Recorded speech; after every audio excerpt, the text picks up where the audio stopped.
Omar, como que surgiu a ideia de uma unidade de coleta de amostras para o público, especificamente para crianças? Que bacana esse seu questionamento. Eu rapidamente me identifico com a pergunta, porque quando pequeno, um dos meus grandes receios era coletar exames de sangue. Então eu tenho medo de picada, né? Picada para mim ainda continua doendo, né? E a gente sabe que o ato da picada, ele é um ato que efetivamente, como invasivo, ele te traz um pouquinho de dor. Então, a nossa ideia foi buscar criar um mundo diferente, um cenário diferente, uma proposta, inclusive, de desenvolvimento humano, de capacitação, de intelecto, para um atendimento tanto mais pedagógico quanto psicológico para as crianças, para que nós pudéssemos brincar um pouco com o sentimento da criança no mundo colorido, né? Então, foi criada uma casa específica para o atendimento às famílias, né? Os adultos, inclusive, quando acompanhados de crianças, estão sendo atendidos na casa também, que traz aquele apelo de que o papai ou a mamãe vai fazer exames no meu laboratório, o laboratório da criança. Então a ideia foi essa, é buscar aproximar um pouco da alegria, fazer com que o choro que existe em praticamente 95% dos nossos atendimentos, ele seja um pouco minimizado por intermédio, então, deste despojar da área do brinquedo, da contação de história, da fantasia, do videogame, né? Dos personagens que nós conhecemos.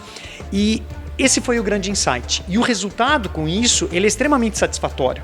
Porque quando as crianças passam na frente desta casa, elas rememoram muitas vezes essa brincadeira e elas pedem para os pais para retornarem no parquinho.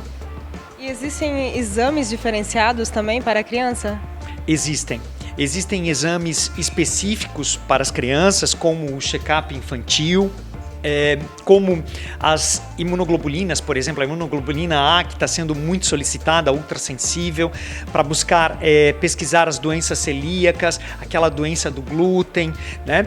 Muitos médicos estão solicitando também a lactose, já com uma curva diferenciada por apenas uma coleta, então na hipolactasia primária, os testes de alergia, né, que se faz de muitas crianças, né, para buscar já cedo entender se a criança ou aquele indivíduo tem alergia a determinados componentes. Então, existe sim uma especificidade bastante grande de exames diferenciados. E uma outra questão bastante interessante é que quando se analisam os resultados dos exames, você também tem valores de referência, faixas aceitáveis de normalidade diferentes entre crianças e adultos, assim como muitas vezes você tem para sexo também. E existe uma idade ideal para a criança começar a fazer esses exames, esse check-up? Olha, desde o primeiro dia de vida. E essa sua pergunta é muito legal também, né? Quando a criança nasce, ela já faz o seu teste do pezinho, né? Então, o primeiro teste praticamente que ela já realiza.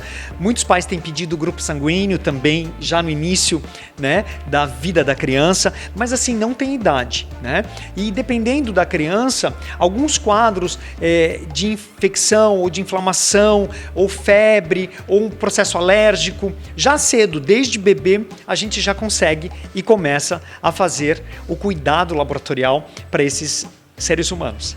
Então, os pais eles devem tomar cuidado com estes sintomas. Aparecendo na criança, ela tem que buscar um exame. Com certeza. Às vezes a criança está amarelinha, né?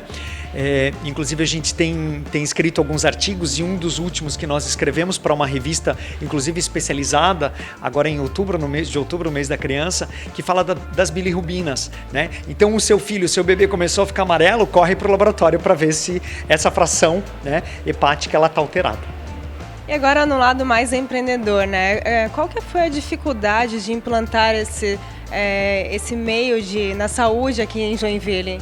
Olha, nós não tivemos desafios. Para você ter uma ideia,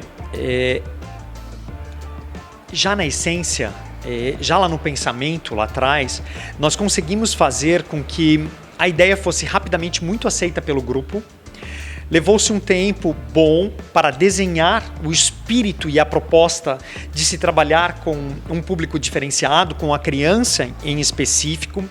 E nesse desenho do projeto nós encontramos uma empresa de arquitetura muito bacana que nos injetou mais ânimo e mais gás positivo para que nós pudéssemos realmente construir um cenário diferenciado. Tivemos muita sorte em encontrar o imóvel dos nossos sonhos, né? Uma casa que lembrasse uma casa meio que da vovó, numa região mais central da cidade, que nos oportunizasse um estacionamento, um pouco de segurança.